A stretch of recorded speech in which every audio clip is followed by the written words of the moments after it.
Yeah. All I need is one mic. Yeah. All I need is one mic. Hey everybody, welcome back to One Mic, where I watch shit so you don't have to.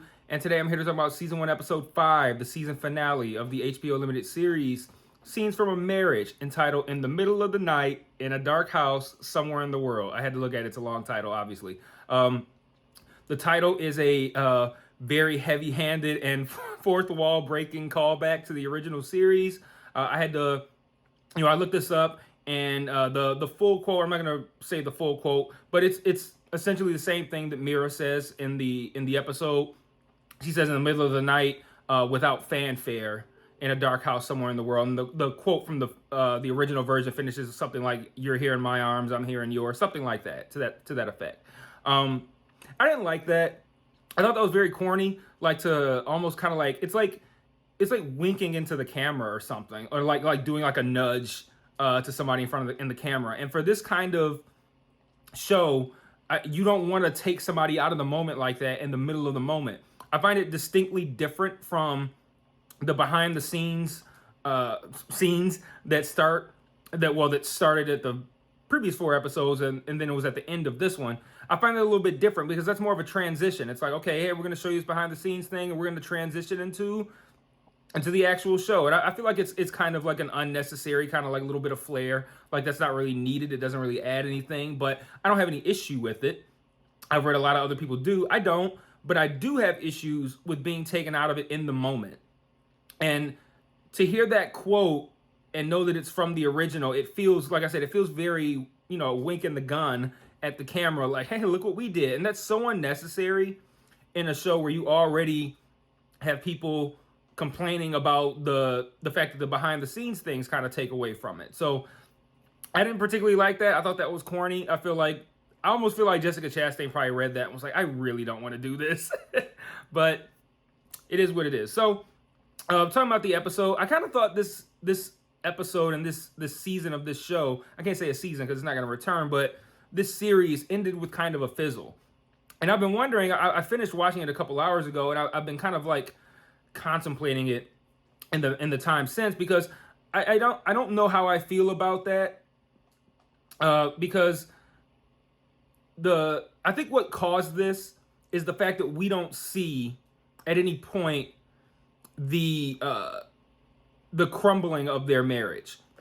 We start off episode 1. They're talking to that grad student or whatever. She's doing that interview, and you could sense the tension from the very opening scene. And I feel like when you have a show that in retrospect kind of feels like it's just two people shitting on each other for every episode, when you have that, I think you need some sort of counterbalance. And I feel like it would have helped if maybe we had pretty much a whole episode of things seeming okay, and then maybe starting to break down at the end of the first episode.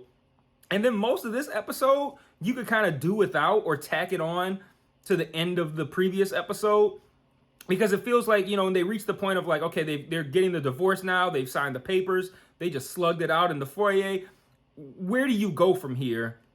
That's interesting. And I feel like going to a place of, hey, we're just going to chill out and have a nice conversation and not fight it's both good and bad. It's good from the sense of, I don't like the feeling like I'm deriving enjoyment from other people's pain. Like that's the same issue I had with Malcolm and Marie, the Netflix film. It felt like it was just two people shitting on each other just for the sake of shitting on each other, and we're supposed to derive enjoyment from that. And enjoyment in the sense of like, this is an entertaining film, or in this case, an entertaining show. And I don't find enjoyment in that. What I need is to be struck emotionally. You need to be able to relate. You need to be able to understand. And we can understand the idea of two people who had a flourishing marriage that felt good. It felt exciting at the time, and it devolves into what it became. And you don't need to do a 10 episode series where the first 3 or 4 episodes are showing that they're fine. But when you start off like that, with that immediate tension, and you can immediately tell there's a problem, and then they just beat each other up for the next several episodes, I think after all that's done, you lose something in just having them kind of like get along at the end, especially because it almost felt like a role reversal, right? So you have Mira at the beginning. She meets up with Polly. I find it interesting that they chose to show us Polly in this episode. And my only guess could be that when you have he no longer needs to be mysterious or mythical or like this figure that came along and ruined their marriage, because they're past that now. So he's just a guy. Like, it's like, okay, yeah, there's just that, he's just that guy. And it didn't feel like a big deal after like a couple of seconds. When he sat down, I was like, oh, that's probably Polly. And then my next thought was, why are they showing him to us now? But by the end of the scene with him, it kind of made sense. You know, it kind of showed him too as somebody who is like a victim of Mira. And it looks like he offers her a job. It sounded like he offered her a job. And he asked to see her that night or whatever. She said that she had Ava. We find out that that's a lie. She was actually meeting up with Jonathan. And then we also see Jonathan at his father's funeral. He has an interesting conversation with his mother that I'm going to talk about in a moment. And then he gets picked up by Mira from the train station. They're driving. We find out later it's been 4 years since the divorce. And for whatever reason, instead of having a hotel, he rented out their old home on Airbnb. And that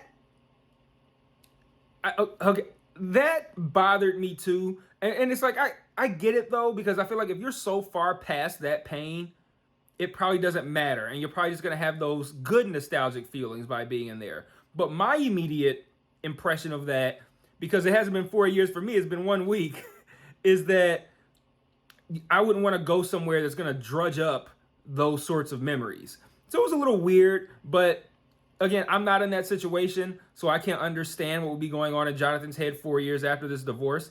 But I did think that was a little bit weird, but it's not a knock against the show. It was just something that I just, you know, I thought, oh, what a weird decision for him to make. I want to go back, though, briefly to the conversation with his mother. Jonathan says that a silver lining in his father's death is essentially that she doesn't have to be tied down in this marriage that she doesn't want to be in anymore.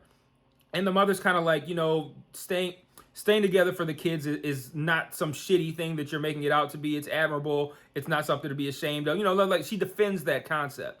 And on the face of it, I find that an interesting conversation, because we know that Jonathan's bringing his own baggage into that. You know, he's someone who did not stay together for the sake of the kids. And he's somebody who's been through what he's been through.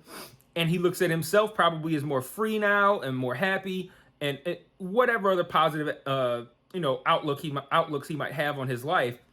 And he's bringing that into this conversation. Like, hey, Mom, don't you feel that same way too? And I think it's interesting to bring that up, though, within the context of a dead father / husband. There are things that you just don't say. And I feel like coming away from the funeral, trying to go like, hey, but there's a silver lining here, like, is weird. But I also don't like the fact that we can't do that. I kind of feel like we should be able to. There shouldn't be like a defined set of phrases that you could say to someone, especially when you are both equally affected. Not equally, but you know what I mean. Like it's her husband, it's his father. They're both, it's a very impactful experience for them both. When you have that, to have these like predefined things that you can only say, because like my immediate impression was, why would you say that? Like, but then my next thought was, but if it's true, why wouldn't you? Like, you know, and I feel like we all operate in this kind of world where we say the things that we're supposed to say, and then we react the way that we're supposed to react. So the thing that you're supposed to say is something, you know, I don't know, sad or whatever, you know, whatever the fuck you say to people after that. I don't know.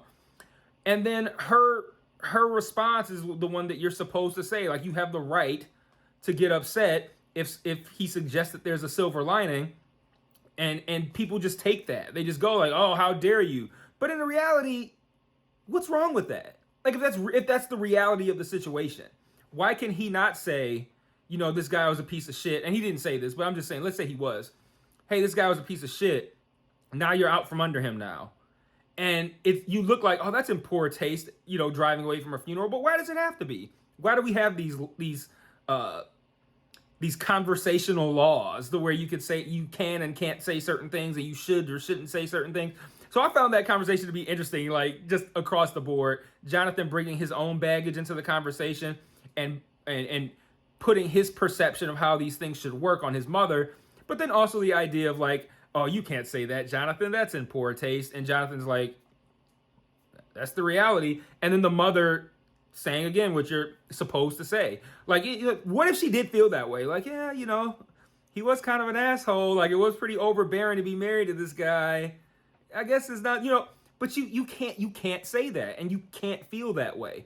And I think one thing one of many things I think this series did very well is having people say things that you're not supposed to say, because that's the reality of just how they feel. And that reality is, I think, very refreshing to bring to a show. Like the moment where he mentioned that, for a brief moment, he wished that Ava had died, and it would be kind of almost like that's what you get for Mira. Like, you're not supposed to say shit like that. You're not supposed to feel shit like that. But he fucking felt it.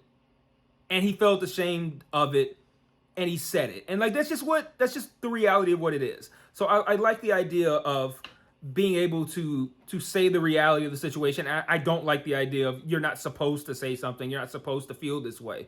But that's an entirely different conversation. I'm not here to get philosophical with you guys anymore. Anyway, Jonathan, we find out during this conversation at the Airbnb that he is now remarried to someone named Jane. He does have a kid like he wanted, Ethan, with Jane. And then the part that I think was the most impactful for me was Jonathan explaining this to Mira, this whole dynamic, and how he feels about this marriage and how he feels about Jane. And it was very dry, bland, indifferent. None of those things do you want to sound like when you're describing your husband or wife. She's like, do you love her? He's like, he paused for like long as shit. Yeah, in a certain way. Like what? Like in a certain way, like the same way you love a bacon cheeseburger? Like, what the fuck does that mean? Like, in a certain way. And then he says something like there's no sex. He doesn't care about infidelity with her because he stopped trying to be moral or be better than other people or be good. He figures the marriage is going to end at some point anyway. Like a very pessimistic, but also very indifferent and accepting outlook. Accepting's usually good, except for when you're accepting something you shouldn't be accepting, which is the nature of your infidelity in your marriage and your apathy toward this person. That was all really sad to hear. And you know what? He sounded like Mira. When Mira was talking about leaving with Polly in the second episode, and all of these things, like we met, we did this, we did that, and then yada yada. I'm gonna go with him to Tel Aviv, and yada yada yada. Jonathan said something like, "You sound crazy right now," and that was him coming from a rational place of like, okay, I'm your husband, you have a kid, you're talking about running off with some other guy. Like, I don't even know what the fuck you're talking about right now. And that's kind of how Jonathan sounded to me. And I wonder if we're supposed to take from that the idea that he is so irreparably damaged by her that he can't even really fully function in a healthy marriage. He's now at this point, he's like, yeah, like if the marriage is gonna be healthy, he's gonna fuck it up and make it some weird combative and abusive shit. Where like she might not know that right now. Maybe they haven't gotten to that point yet, but who knows? 2-3 years down the road, while he's continuing to fuck Mira on the side, and apparently many other people as well, maybe that marriage becomes like what he got from Mira, and maybe he can't deal with that. Maybe he can't be alone. So like I find that to be an interesting turn for Jonathan's character. One I don't particularly care for. I felt like he was very sympathetic in this up to this point, and for him to so coldly and callously just be indifferent and apathetic toward his marriage and his wife really didn't sit well with me. But then again, that could be just the nature of how this kind of shit works, man. You go through something like that, like what he went through with Mira, and it's hard to return to who you were. You have to just, I guess, accept who you are and learn how to navigate the world as that person. That was a real, man, that was like some of the most profound shit I've ever said. But I think that's kind of what I get from that. That's where Jonathan's at right now. And he's in a bad place. I think he's in a bad place. He seems happy, but like to seem so indifferent towards your wife and whatnot, and towards your marriage, to me shows some sort of damage inside that could only come from his situation with Mira. So, all in all, I think this series was very interesting. It was very tough to watch. I don't like seeing shit like this. I do still think that it is a better version of Malcolm and Marie. They got more time to flesh things out, but I do think ultimately it suffered from not showing us a natural progression, not ever showing the marriage on good footing, and then allowing us to watch it crash and see how it crashes. I feel like that this could have been aided by doing that. Maybe we see some of the stuff with Polly earlier, and it has more of an impact. Maybe we see them having a good marriage. Spend like that first episode with them kind of like progressing from like maybe like it's a episode where you start off with how they met and you progress over the, we'll say 10, 15 years in that first episode, and then we start to see the marriage start to collapse. Maybe we see the introduction of Polly or something like that, and then it can give this sort of damage a little bit more weight, and then it will ultimately make this moment of I guess realization that the two of them have for what their current dynamic is. I think it'll make that weigh a little bit more, whereas this just kind of felt like, fight, and now we're chilling out. And it's kind of, it felt very dry to me, like kind of just like a fizzle. It felt like it ended with a fizzle. And I'm not saying I needed another fight or anything like that, but I don't know.